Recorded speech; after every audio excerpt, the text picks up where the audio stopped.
Masquera say Mure Zimbabwe, welcome to our channel Zoom Confessions and Deep Secrets.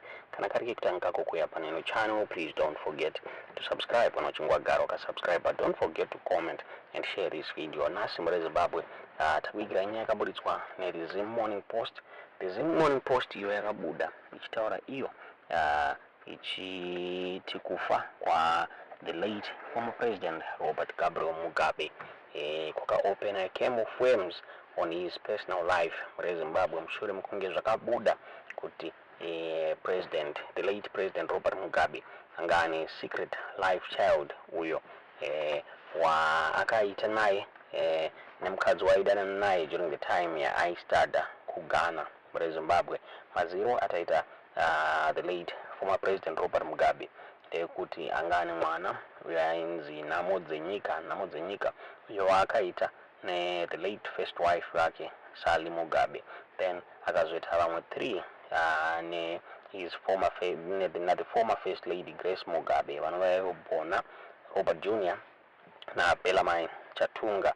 So pane nyaya irikunzi yakabuditswa ne close relative ya president ya Robert Mugabe uyo akataura iye achiti Robert Mugabe angani mwana ni Zimbabwean woman uyo akapromisa kuti aizorora kana achinga apedza his studies aita kugana chinzi only to later marry Sally Mugabe uyo akasangana naye kugana.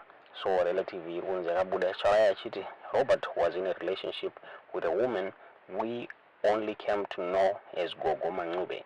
This was before he met Sally.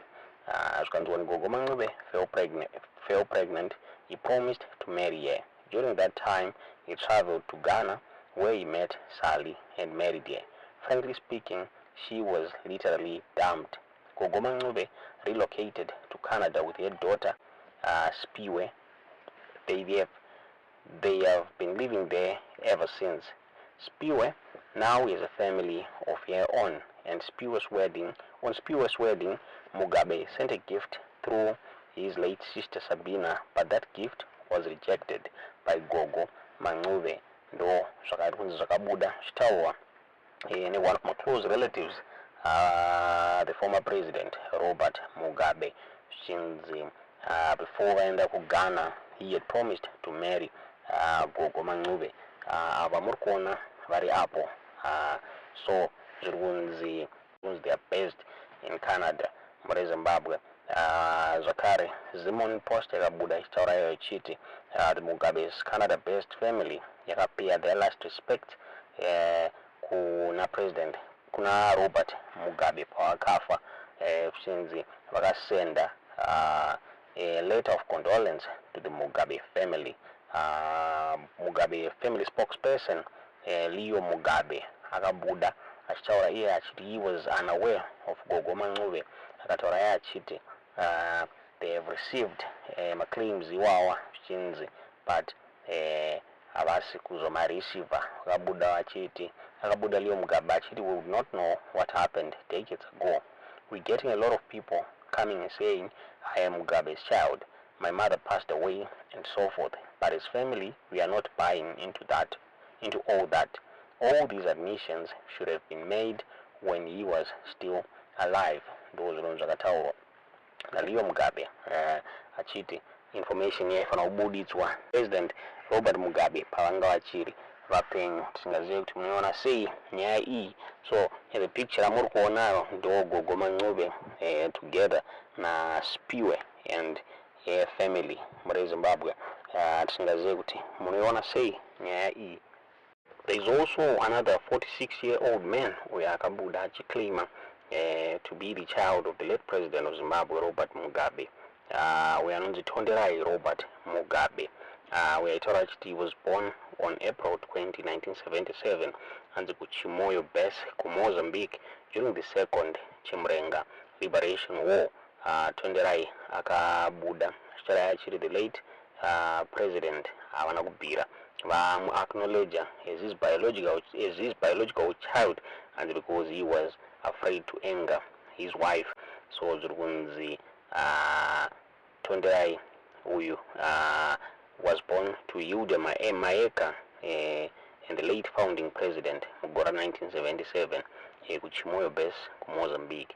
So zvikunzi mai vatonderai vainzi Yuda Mayeka avo vaizikanwa neyechimurenga name yekuti Comrade Paida Moyo vakafa mugore 1995 and vari kunzi vakafa from hypertension related complications, and vari kunzi he was accorded a liberation hero status apa vakavigwa.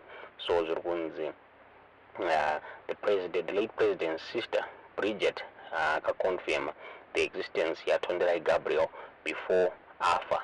So sister Robert Mugabe uyo ainzi Bridget ainzi akasiya before afa akasiya audza mwana wake musikana anonzi Laurencia kuti azosara achiacknowledge nephew reZimbabwe. So zvikunzi musi wa 11 February gore 2020 Laurencia akasaina an affidavit iyo yakanzi I Laurencia Muchengeza Mugabe declare that Tonderai Mayeka was born at Chimoyo Base in Mozambique in 1977. I was there when he was born, Gabriel Tonderai Mugabe. We separated when the mother took him to Comrade Fei Chang, who was in charge of the sub-camp. After the war, we thought he and his mother had died because we could not find them. Later on, he was found by Tete Bridget, who is my mother. He is the son of Robert Gabriel Mugabe. Ndozviri kunzi zvakanyorwa paaffidavit yakasainwa na Laurencia Mugabe mureZimbabwe anova mwana wehanzvadzi yaRobert Gabriel Mugabe. So zviri kunzi Tonderai yakakurira kuGlenora mushure mekunge hondo yapera. He attended Shiridenga school achisupportwa naamai vake.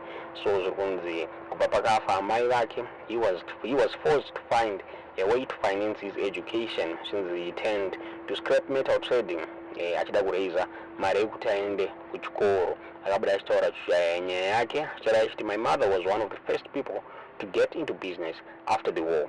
She had a number of knitting machines which she used to generate income. So Gabriel anga aisaziva about his biological father until akawana mukana wekusangana na tete vake avo vanonzi Bridget mureZimbabwe. Vanhu ivo vari kunzi ndo vakamuudza his identity.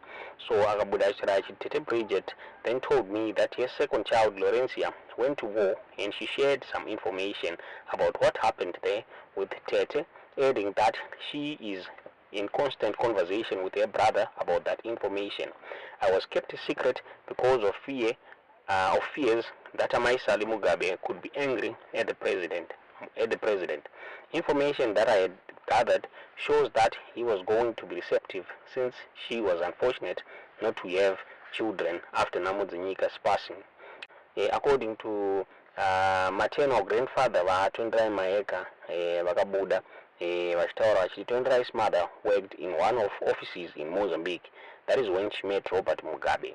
We did not know the father of the baby she brought from the war because she was secretive about it.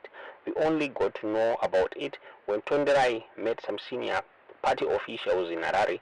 From there, I had numerous interactions with one of Mugabe's close relatives, but nothing materialized.